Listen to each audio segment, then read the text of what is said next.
follow. I've got a lot of stuff in this, these sheets of paper. Well, I promise you it's worth it, you know, so enjoy. Now, first of all, I would like to welcome Deirdre into the Finnegan family. Deirdre comes from a fine Cloncailge family. And I'm glad Tomas there gave us a little bit of a lowdown on Deirdre because for the past few weeks I've been trying to dig up some stuff on her, but Interpol failed to come up with anything. And her sisters wouldn't give it up, our friends, so I was sort of snooker there, you know. So I'll have to focus my energies on Leo, I'm afraid, tonight. I would like to, at this point in time, actually, where we're talking about marriages, etc., I would like to congratulate Tomas and Lena on celebrating 40 years of marriage recently.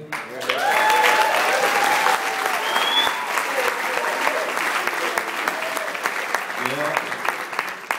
And not forgetting my own parents who have reached the 50-year milestone.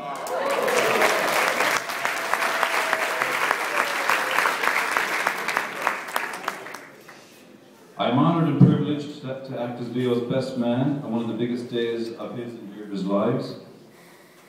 So what can I say about Leo? Okay, he's the youngest member of the Finnegan family. His hobbies include shooting, GAA, rugby, music, theatre, so he's a well-rounded young man. A bunch of us ended up recently in the Marble City. A few weeks ago, on Leo's last stand. I advised him before he left for Kilkenny that he should top up his life insurance, as we headed into the unknown. Now for those of you who say maybe under the age of 50, possibly, or maybe older, if you're familiar with the hit film there that was out a couple of years ago called The Hangover, all I can say about the Kilkenny trip was that there were no tigers or chickens in the room the morning after. And the groom did not end up with a dose of sunstroke. And best of all, we kept our reputations intact. As Leo's older brother, I can't really drop him in it, you know? Can't do that.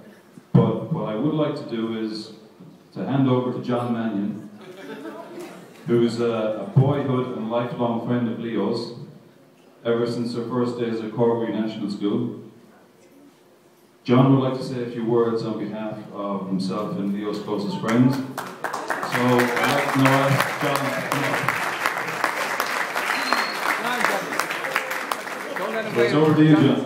Don't let him away with anything.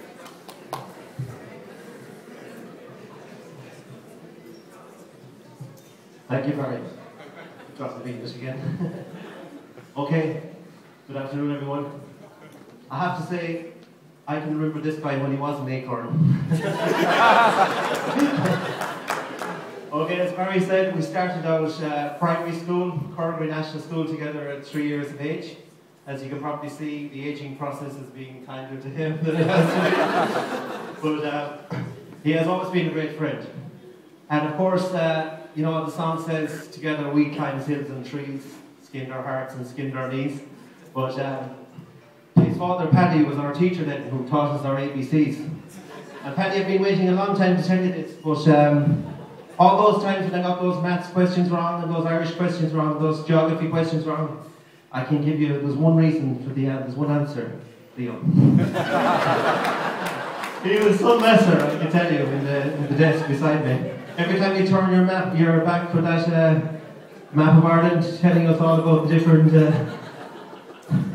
places where beach was grown in Ireland, Leo was messing. If we had CCTV footage or iPhone 4s back then, I'll tell you, I could tell you some.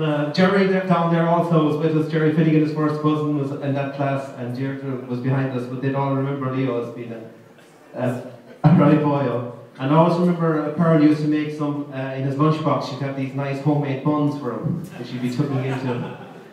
But Deirdre, I have to say, over the week there I've been doing some research, you know, so I have put together some of his misdemeanors over the years. I'll be giving to you for private reading later, okay?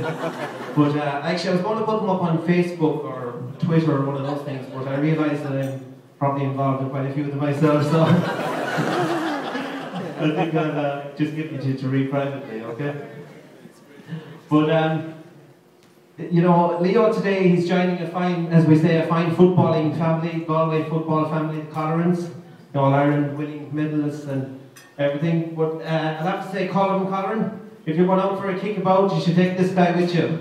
Because I'll tell you, he's a bit modest, but he was a fine footballer himself.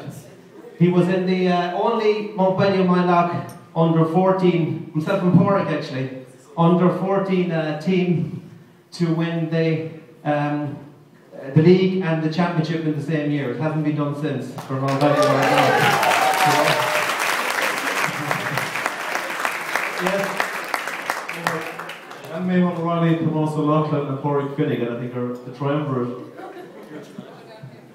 But Porrick, I think, has gone on to play a bit of Aussie rules since. But I'll tell you, there is a reason behind Leo's great footballing skills. He was, of course, I know the Montpellier Mylock people might like me saying this, but he has Celtic blood in him also. There is a contingency here today from Lehena, and that is, of course, in the parish of Caltra and Paddy's hometown. But I have another theory. Being from the parish of Minlock myself, and I think Father, he's gone, isn't he?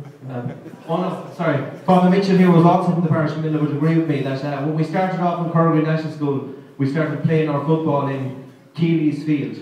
Now, Keely's Field is in the parish of Minlock. So, if you want the nature nurture debate, I think. Okay. We were the only Cork team ever to beat Menla in the National Schools finals.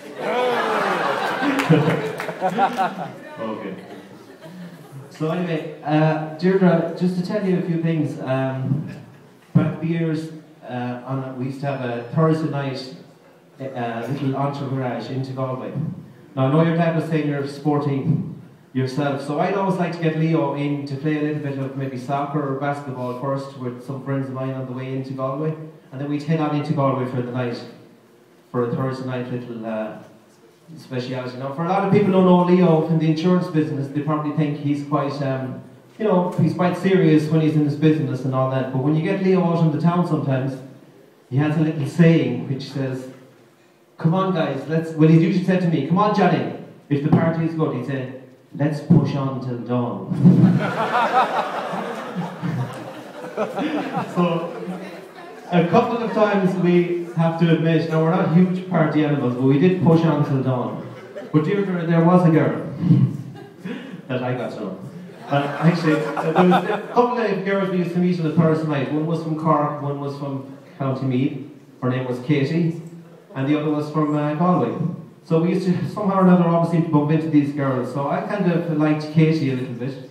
So I was telling Lee, but straight away, Lee puts a name on her. He called her name was Katie, but Leo called her Katie Daly. And he started singing this song, "Come Down the Mountain, Katie Daly." So I could never really look her straight in the face for quite a while. But he has a brilliant memory, as a lot of us who know him. He can go back to, sometimes you think he wasn't even born when he can tell you some stories about it. But when you're a kind of a shy country fella trying to chat up a few girls in Galway, and you're kind of a little bit uneconomical, but the truth, you know, you're kind of saying you were born in such a year when you weren't, you know, a few years later than you were.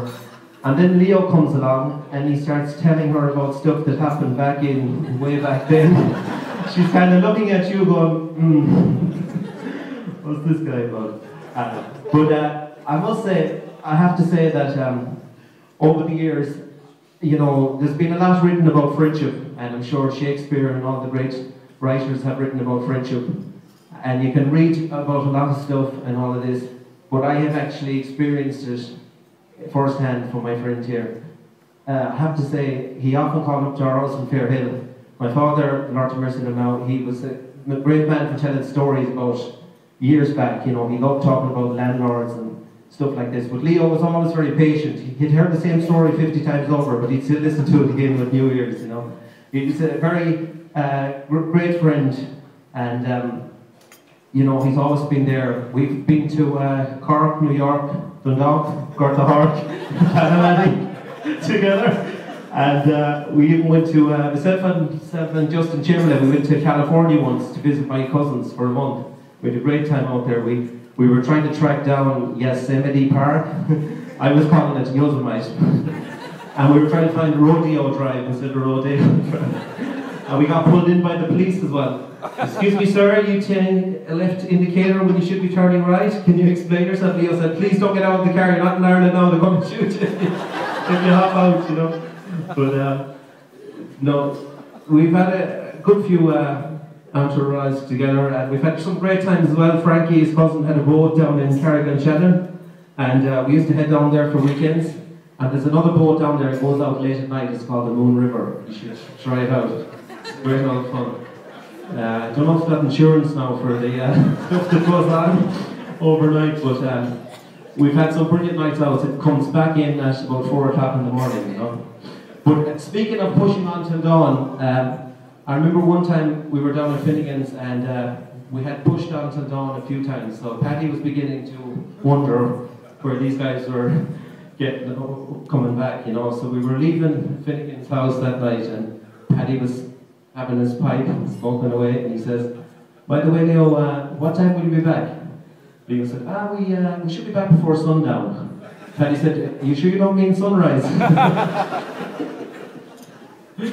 But anyway, all I have to say is I really want to congratulate my good friend Deirdre. You're getting a fine young man, and we're losing an eligible bachelor, but you know, I'm delighted for him, and it's great to be here today to join them in their matrimony, and thank you very much.